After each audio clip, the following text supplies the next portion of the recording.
Et nous devons prier pour l'Église. Nous devons prier pour nos bien-aimés à travers le monde, toutes les personnes qui prient, toutes les personnes qui aiment le Seigneur, mais qui sont entrées dans une spirale, dans une bulle. Mais ils ne sont même pas conscients qu'ils sont entrés dans une bulle. Vous voyez? Et comme je vous le disais tout à l'heure, aujourd'hui, dans l'Église, les chrétiens recherchent le spectacle plutôt que la bonne nouvelle. Ils recherchent le spectacle plutôt que la nouvelle naissance. Ils recherchent la bénédiction qui rend riche, la bénédiction qui donne les biens matériels, plutôt que celle qui sauve l'âme. C'est la même vanité que vous retrouvez sur les réseaux sociaux. C'est exactement, c'est comme si c'est des frères siamois, ou c'est comme si c'est l'un et le clone de l'autre. Vous voyez? Et aujourd'hui, dans les églises, les auteurs de faux miracles, leurs églises sont remplies plus que les églises là où les gens prêchent la parole en vérité. Vous voyez? Et les chrétiens qui y vont savent pertinemment que ce sont des faux miracles, qu'il y a un esprit de divination. Mais ils y vont quand même parce que l'église est belle, parce que la chorale chante bien, parce que les fidèles s'habillent incroyablement bien, parce que le pasteur est beau, parce que le pasteur parle bien, parce que le pasteur est charismatique. Bien aimé, ce sont des morgues spirituelles. Il y a un esprit de séduction là-bas. C'est un évangile sucré. Tu vas attraper le diabète spirituel. Et la Bible t'avertit. La Bible t'avertit. Va lire la Bible. Vous voyez? Et voyez quand vous voyez ces choses-là, vous voyez comment ces gens-là, des centaines de personnes réunies en train de célébrer Dieu, alors qu'ils sont remplis de l'impudicité, à commencer par le pasteur jusqu'au dernier fidèle. Bien aimé, ça fait penser à la beauté de certains cadavres avant l'enterrement. Ça fait penser à la beauté de certaines morgues ou de certains cercueils, bien aimés dans le Seigneur. Vous voyez? Bien aimé, réveillez-vous. Parce que la beauté qu'on fait aux cadavres ne les ramène pas à la vie. C'est pour les préparer seulement à aller dans le trou 6 pieds sur terre, 6 pieds sous terre. Et vous aussi, c'est le risque que vous courez en ce moment. Vous voyez? Donc, bien aimé dans le Seigneur, vraiment, réveillez-vous, quel que soit ce que vous traversez aujourd'hui, ouvrez les yeux, chassez cet esprit de séduction. La Bible dit, dans 1 Timothée chapitre 4, verset 1, mais l'Esprit dit expressément que dans les derniers jours, dans les derniers temps, quelques-uns abandonneront la foi pour s'attacher à des esprits séducteurs. C'est-à-dire que c'est ce que nous sommes en train de voir aujourd'hui. C'est quelqu'un qui ne sait même plus, il n'a plus aucune objectivité. Lui, sa vie, son rôle, quand il se lève le matin, c'est les réseaux sociaux, c'est pour publier des futilités, c'est pour s'exposer, exposer sa vie, exposer ses enfants, exposer son foyer. Bien aimé dans le Seigneur, réveillez-vous. Et il y a des gens, des chrétiens parfois, au lieu de suivre la parole, au lieu d'aller là où la parole peut l'aider à naître de nouveau, peut le conduire vers la transformation, vers la repentance, il va aller là où on ressuscite les morts. Il sait que ce sont des faux miracles, mais c'est là-bas qu'il ira. Là où on va lui extorquer de l'argent, c'est là-bas qu'il ira. La Bible dit que quelques-uns abandonneront la foi pour s'attacher à des esprits séducteurs. Ces esprits-là ne viennent pas de Dieu, bien aimé dans le Seigneur. Vous voyez, ça ne vient pas de Dieu. Lisez la parole de Dieu. Même dans le noir, vous serez comme si vous avez porté des lunettes infrarouges. Vous voyez, si on était arrivé au ciel et que Dieu, et qu'on n'avait pas connu les réseaux sociaux, ceux par exemple qui sont morts avant les réseaux sociaux, que Dieu leur dit, regardez ce que j'avais prévu pour l'humanité, et voilà cette arme de propagande. Comme vous voyez les grands prédicateurs comme les John Wesley, des grands prédicateurs comme l'apôtre Paul, quand Dieu lui dit, mais regarde, Paul c'est sûr qu'il se dit, mais si à mon époque il y avait ce truc-là, mais je pense que tous les êtres vivants seraient chrétiens. Vous voyez, regardez l'opportunité que Dieu nous donne. Dieu nous a donné une arme de propagande massive. Qu'est-ce que nous faisons de cette arme? Oui, des chrétiens, oh Jésus, oh Alléluia, quand il est dans l'église, dès qu'il sort, il va publier des futilités. Vous ne savez même pas comment atteindre les autres, alors que vous avez une arme puissante à votre disposition. Vous avez une arme qui peut transformer la vie de milliers de personnes. Mais qu'est-ce que vous en faites? On vous donne une arme puissante comme ça, d'une valeur inestimable. Vous passez votre temps à publier votre vie. Est-ce que vous trouvez que vous êtes intelligent? Vous passez votre temps à publier votre vie, à publier des photos de vous, la tête penchée à gauche, vous publiez une autre photo, la même photo sur même la tête légèrement penchée à droite, vous publiez la même photo, vous avez sorti les lèvres, je ne sais pas comment sortir les filles qui font ça, vous mettez les lèvres comme si vous faites un bisou, ça va pas. C'est un esprit de séduction qui s'est emparé même des gens qui sont dans l'église. Vous voyez? Et vous ne voyez pas la pertinence de ce que la technologie a mis devant nous. Ouais, quand je dis nous, je parle de tous ceux qui espèrent un jour aller rencontrer le Seigneur, selon 1 Thessaloniciens chapitre 4, verset 11. Tu vois, tous ceux qui espèrent ça, vous devez vous mettre à l'œuvre. Je ne vous dis pas que tous vous devez être prédicateurs. Je ne dis pas que tous vous devez aller gagner des âmes. Mais je dis que vous devez être parmi ceux qui font qui se distinguent par leur partage et que ces partages-là conscientisent les gens. C'est ce que je suis en train de vous dire. Bien-aimés, réveillez-vous. Parce que certaines personnes à votre place se seraient illustrées différemment. Et c'est peut-être ça que Dieu attend que vous fassiez. Et c'est peut-être pour ça que vous écoutez cette parole aujourd'hui. Il y a des gens que nous connaissons qui ont fait des faux miracles, qui ont divorcé de leurs femmes, qui se sont remariés, des hommes de Dieu puissants, célèbres, que nous connaissons, qui ont détourné l'argent de l'église. Tout le monde sait ça. Tout le monde le sait. Mais ils sont tellement dans cet esprit de séduction que même ceux qui le savent refusent d'ouvrir les yeux. Vous voyez, nous devons prier pour avoir le discernement. La Bible dit que si un homme de Dieu t'annonce un signe, que tu vois ce signe s'accomplir, mais que si malgré tout, il fait des choses qui te poussent à te détourner de Dieu, tu ne dois plus respecter cet homme de Dieu-là.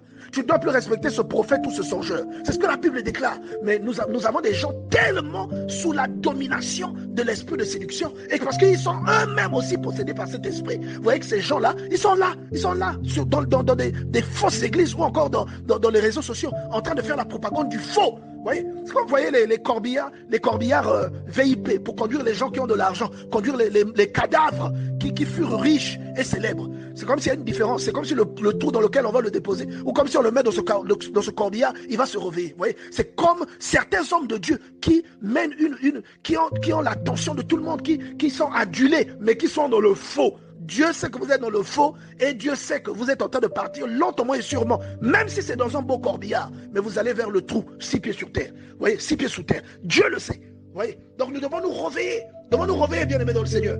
Souvenez-vous que quel que soit le traitement de faveur que l'on offre à un mort, son ultime destination, c'est sa tombe. Vous voyez. Donc, bien aimé, ouvrez les yeux, réveillez-vous et renoncez à toutes ces choses. Parce que ces choses-là n'honorent pas Dieu. Arrêtez avec cet esprit de séduction à cause duquel certaines personnes tombent dans des jalousies sans tête ni queue. Certaines personnes se font violer sans raison apparente, simplement parce qu'on est dans un esprit de séduction et de dépendance face aux réseaux sociaux.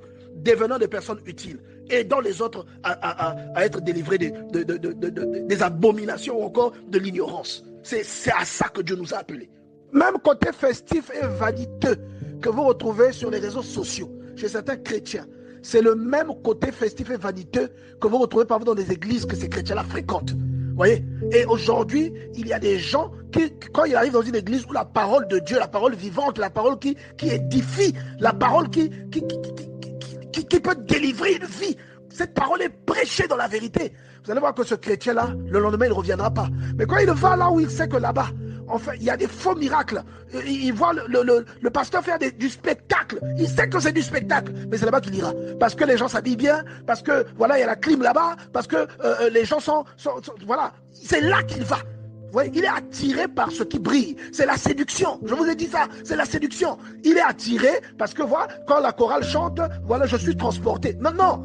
La musique adoucit les mœurs. C'est connu de tous. La musique adoucit les mœurs. Ce n'est pas l'esprit qui te fait ça. C'est parce que la musique, il y a même des musiques que l'on nomme musique du monde. Quand tu écoutes la note ou la gamme dans laquelle la musique est jouée, ça te rend triste, ça te crée une émotion. Donc, qu'est-ce que tu veux me faire croire? Oui, il y a des gens qui vont seulement parce que là-bas, il y a plusieurs membres d'église, ils vont aller là-bas, alors que, bien aimé, ce sont des morgues ambulantes. C'est l'antichambre. Les gens qui sont là-bas sont en train de se préparer à aller en enfer. C'est comme ce que je vous disais ce matin, quand je vous ai parlé de la morgue. Un cadavre de la morgue, il est bien, il est au frais, il est bien. On lui fait le soin des ongles, des mains et des pieds, on l'arrange bien, on le parfume. Mais il ne sait pas que bientôt il va aller sous terre. On va l'enterrer. Vous voyez? On le met dans un très beau cercueil. Il y a des gens comme ça, des églises qui sont des cercueils. Et les gens vont dans ces églises, ils ne savent pas qu'ils sont en train de se préparer pour aller devenir la bouffe pour les asticots. Parce qu'ils sont dans la séduction. Vous voyez, il y a même des hommes de Dieu qui sont séduits, qui donnent des postes et des titres à des personnes qui ne méritent pas ces postes-là, à des personnes qui ne confessent pas le nom de Jésus, qui ne craignent pas le Seigneur, mais parce qu'ils ont de l'argent. Vous voyez, c'est comme un peu ce que vous voyez avec les cercueils américains. Un beau cercueil, mais on va enterrer ce cercueil sous terre. S'il est beau ou pas, à quoi cela sert-il? Vous voyez, et c'est comme certaines positions que certaines personnes occupent dans les églises. Bien-aimés, sortez de ce type d'esprit. Sortez, fouillez la séduction, bien-aimés. L'une des armes les plus puissantes du diable. Je répète, l'une des armes les plus puissantes du diable, c'est la séduction. Et le diable opère beaucoup dans la séduction. Vous allez remarquer que la plupart des choses qui sont contre la morale sont très attractives C'est souvent des choses qui attirent. Vous voyez ça même dans l'histoire d'Adam et Ève. Ce que Dieu interdit, c'est ce qui attire. Et ce que Dieu, par exemple, dans la morale, dans la loi ou dans les commandements, nous interdit, c'est seulement aussi ce que les gens aiment. Vous voyez, bien aimé, même les gens qui sont dans la séduction, avec ces histoires de réseaux sociaux, qui se sentent toujours obligés d'aller poster une photo où ils se trouvent très belle ou très beau. Bien aimé, les gens qui font ça, vous savez vous-même c'est qui votre Père. Je dis et je répète, toi qui crois en Dieu, il faut que les gens arrivent à noter une différence dans la façon dont tu t'illustres dans les réseaux sociaux comparativement à quelqu'un qui ne croit pas en Dieu et qui est sur les réseaux sociaux.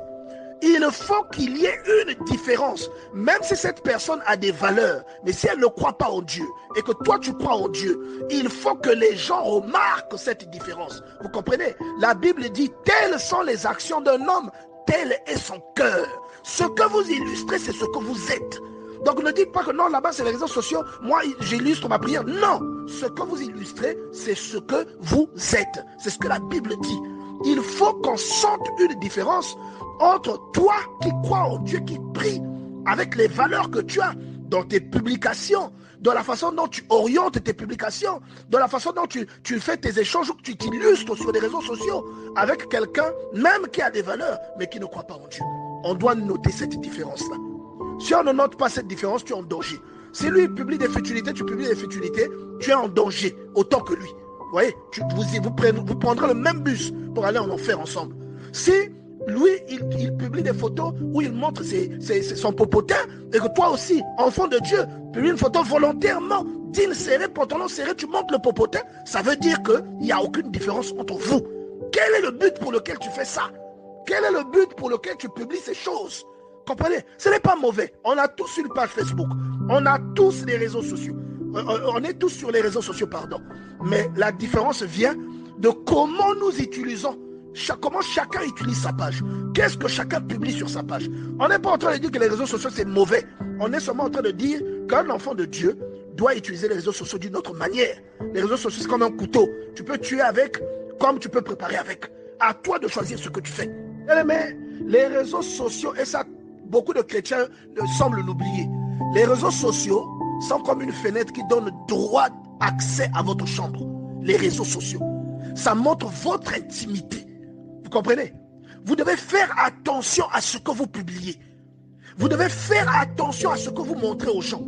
Il y a beaucoup de chrétiens qui confondent leur page Facebook, Twitter et Instagram, etc. avec une télévision, avec une série télévisée. Tous les jours, ils sont en train d'illustrer des choses comme si quelqu'un venait suivre un autre épisode de l'histoire de sa vie. Vous êtes à la pêche, vous publiez. Vous êtes en train de faire du sport, vous publiez. Vous êtes en train de manger, vous publiez. C'est quel esprit? Remettez-vous en question, bien-aimés. Soyez délivrés de ça. Vous voyez? C'est à un point que même, il y a des gens qui croient que, c'est-à-dire, ils croient en Dieu, mais il y a normalement, quelqu'un qui croit en Dieu, il y a des choses qu'il ne peut pas poster. Vous voyez? Il y a des gens qui postent même des photos, il est allongé sur le lit.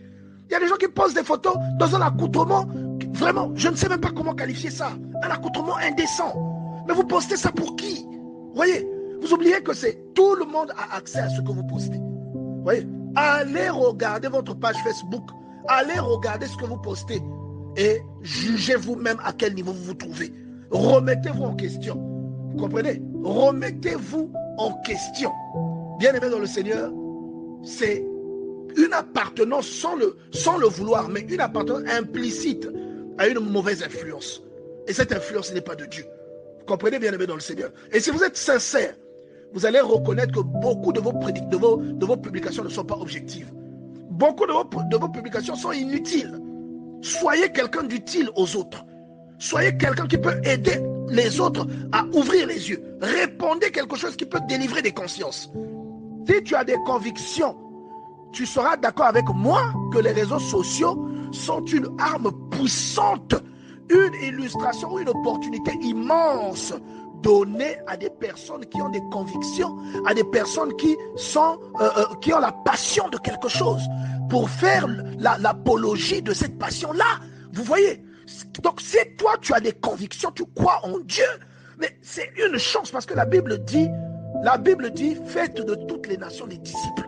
On ne dit pas que forcément c'est toi qui dois prêcher. Vous voyez, il y a des choses il y a des gens qui ont été touchés et convertis par des gens qui ont servi d'intermédiaire.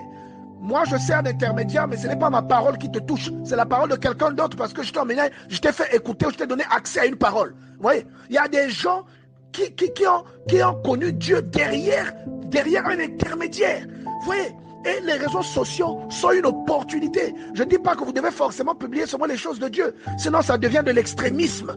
Mais je suis en train de dire que ce que vous publiez, ça doit être des choses de valeur, des choses qui éduquent, des choses qui illustrent des valeurs, des choses qui aident les gens à changer, à muer, des choses qui aident les gens à devenir des personnes beaucoup plus intelligentes, beaucoup plus objectives, les choses qui vous aident à bonifier les gens. Vous comprenez? Vous devez bonifier les gens grâce aux réseaux sociaux.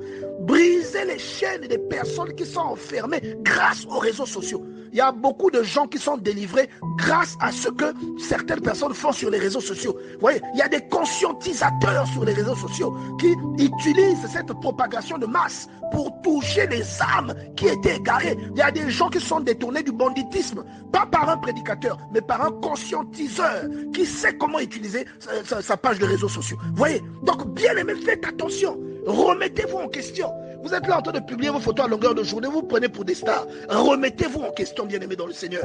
Ce n'est pas ça qu'il faut valoriser. Valorisez ce que Dieu a déposé en vous. Valorisez ce qui peut aider l'autre. Valorisez. Voyez, on vous donne une très belle arme. Si on était arrivé au ciel, elle a été violée. Pourquoi? Parce qu'elle s'habille d'une façon indécente.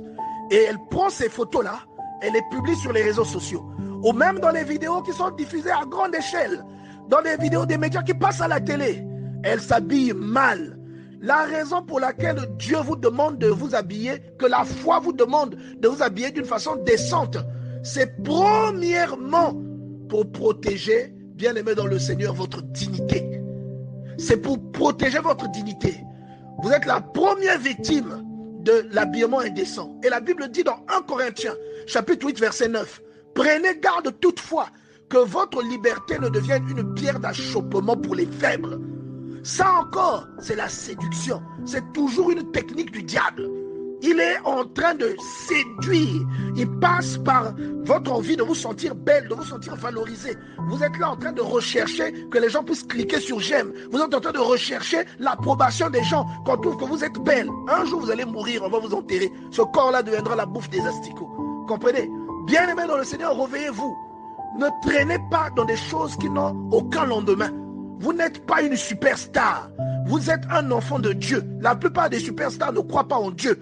Et la plupart peut-être y croient, mais ce sont des satanistes. Vous êtes un enfant de Dieu. Vous avez des valeurs et des convictions. Vous ne pouvez pas faire ou reproduire ce que des gens qui ne respectent pas Dieu reproduisent.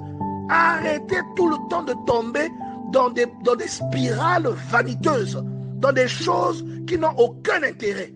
Vous voyez, il y a des gens, s'il ne va pas sur Facebook même pendant quelques heures, c'est comme s'il commence à mourir. Pose-toi la question, est-ce que c'est normal ce que tu ressens? C'est un esprit de séduction qui commence à t'habiter. Là où tu es, tu sais qui est ton père. Parce que Dieu n'est pas un séducteur. Dieu n'est pas dans la séduction. C'est même des personnes mariées. C'est même des personnes responsables qui sont dans la séduction. Posez-vous seulement la question, le besoin pour lequel vous sentez obligé de toujours publier une nouvelle photo de vous dans laquelle vous vous trouvez pas. Ce n'est pas les gens qui vous trouvent jolie dans cette photo, c'est souvent vous-même. Vous vous trouvez très jolie dedans. Et les hypocrites vont venir vous dire j'aime. Les hypocrites viendront vous dire belle, mais c'est du mensonge la plupart du temps. Des fois on se moque de vous. Et vous êtes dans une spirale. Sortez de cette spirale, bien-aimés dans le Seigneur. Devenez utile. Aidez les gens à aller se coucher moins bêtes tous les jours.